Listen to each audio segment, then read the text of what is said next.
নরওয়ের বৃহৎ জ্বালানি তেল কোম্পানি হাল্টবাক বাংকার্স ঘোষণা দিয়েছে তারা আর যুক্তরাষ্ট্রের নৌবাহিনীকে জ্বালানি দেবে না।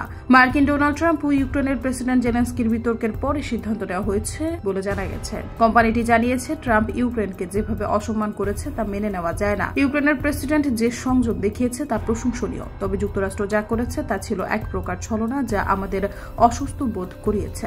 তাই আমরা সঙ্গে সঙ্গে সিদ্ধান্ত নিয়েছি নরওয়ের বন্দরে থাকা মার্কিন বাহিনীকে জ্বালানি সরবরাহ বন্ধ করব।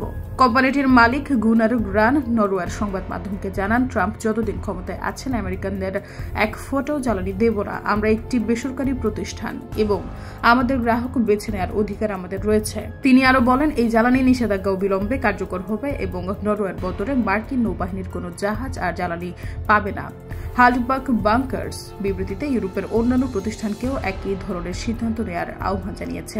এদিকে জেলেনস্কি সামাজিক যোগাযোগ মাধ্যমে একাধিক পোস্টে বলেন, আমরা মার্কিন জনগণ এবং সরকারকে সবসময় কৃতজ্ঞতার সঙ্গে স্মরণ করি। তিনি আরো বলেন, আমাদের সম্পর্ক কেবল দুই নেতার মধ্যকার নয়, বরং আমাদের জনগণের মধ্যে ঐতিহাসিক ও মজবুত বন্ধন রয়েছে।